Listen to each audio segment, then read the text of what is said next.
What if waste was not a problem, but the start of local jobs, cleaner cities, better farming, and new income? In Hawassa, Ethiopia, Waste-Free 23 is helping turn plastic waste and coffee waste into useful products, biochar, cleaner water, and economic opportunity. This work is now being featured on national television, radio, and worldwide on YouTube. Here are some footage from the coverage Hawassa's work received. Plastic waste in many communities is burned, dumped, or ignored. Waste-Free 23 is demonstrating another path. Collected plastic is sorted, shredded, heat-pressed, and turned into useful products like gutters, roofing materials, chicken feeders, and household items. The goal is not just recycling. The goal is decentralized manufacturing.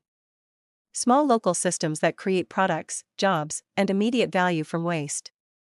Let's hear more from a YouTube coverage they had.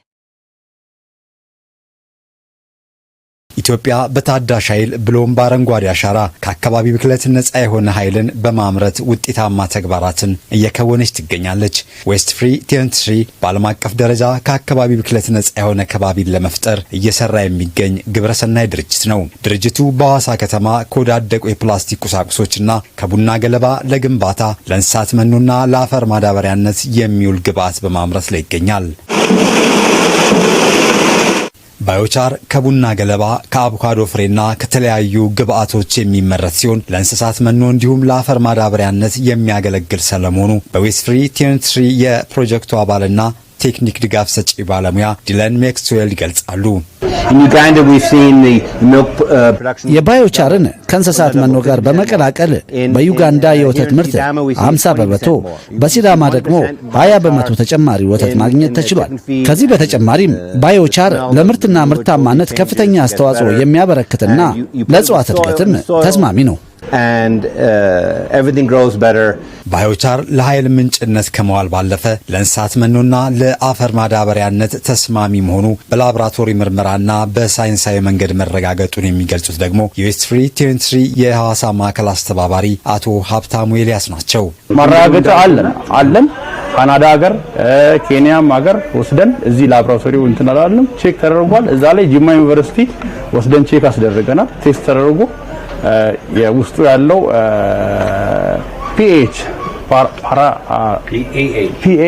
ቫልዩ ቼክ ተደርጎ pH ቫልዩም ቼክ ተደርጎ ለሰውም ሆነ ለእንስሳ እንዲሁም ለአፈር ምቹ የሆነ እንደሆነ ተረጋግጦ ሰርቲፋይድ የሆነ ነው ማለት ነው። ስለዚህ ኬሚካል ኮንቴንቱ የተመጣጠነ ካርቦን ሪች የሆነ ሰብስታንስ ነው። ይሄ ለእንስሳ መኖነትም ይቀርባል ማለት ነው። ለከብቶች ለዶሮዎች ኢቭን ለሰው ራሱ የሚጠቀም እኔ ተቀምሰዋለሁ ችግር የለውም። ባዮቻርን ከእንስሳት መኖ ጋር በመቀላቀል የተሻለ ወተትና ውጤት ማግኘታቸውን የነገሩን ደግሞ ወይዘሮ አዳነች ኤርሴዶ ናቸው። ይሄንን ቀለም ከጨመሩ ወተት ይጨምራል። ለምሳሌ 10 ሊትር ከሆነች 13 12 14 እያለች 15 እያለች ትሄዳለች። ከቀነሰ ይቀንሳል፣ ከጨመረ ይጨምራል እና የምግብ ፍላጎታቸው ደግሞ ይጨምራል፣ ይበላሉ። እንደገና ደግሞ ሰውነታቸው እንተላ ማድለቡ በቃ ይደልባል። ያማለ ለጤንነታቸው ደግሞ አሪፍ ነው። እንደገና ደግሞ ምንድነው ይሄ ሾሃናቸውን ኮቴያቸውን እንደ ጮቅ ነገር አለ። ያ ጮቅ አጠቃቸው ይሄንን ራሱን ነው የምናነጥፈው። ለሽንት የምንጠቀመውን ጮቅ አጠቃቸውም ችግር የለም፣ ሽታ የለም፣ ምንም በቃ ሰላም ነው። Waste-Free 23 ከወዳደቁ የፕላስቲክ ቁሳቁሶች ለቤት ክዳን የሚውል ቆርቆሮና መሰል ተግባራት የሚያገለግሉ ቁሳቁሶችን በሙከራ ደረጃ እያመረተ መሆኑን አቶ ሀብታሙ ይገልጻሉ። የወዳደቁ ፕላስቲኮችን በዚህ መልክ እናዘጋጅና የተለያዩ ቆርቆሮዎችን መጀመሪያ ሞልድ እንሰራና ከሞልዱ ላይ ቆርቆሮ መስራት ይቻላል። የአሸንዳ መስራት ይቻላል። የተለያዩ ባልዲዎችን መስራት ይቻላል። የአበባ ማስቀመጫ ባልዲዎችን፣ የቆሻሻ መጣያ ባልዲዎችን ከወዳደቁ እቃዎች Waste-Free 23 በጡብ የሚሰሩ የእሳት ምድጃዎችን በማስተዋወቅ እንዲሁም ለተለያዩ ድርጅቶችና ማህበራት ድጋፎችና ስልጠናዎችን በመስጠት ላይ ይገኛል።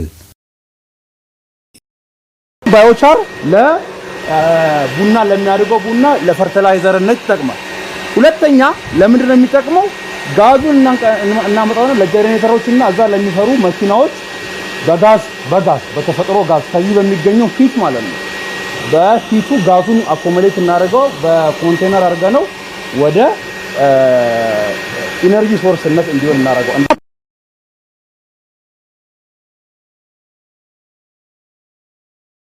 ሌላው ደግሞ ከዌስት ፍሪ መልካምነቱ በሳይንስ የተረጋገጡ ስራዎችን ነው እየሰራን ያለነው። ከሐዋሳ ዩኒቨርሲቲ ጋር አብረን እየሰራን እንገኛለን። Waste Free 23 is actively collaborating with organizations, communities, recyclers, coffee mills, NGOs, universities, and local entrepreneurs. Free training and technical guidance are being provided to groups interested in implementing similar systems: plastic recycling, biochar production, coffee waste solutions, decentralized waste management. The goal is simple: scale solutions that already work.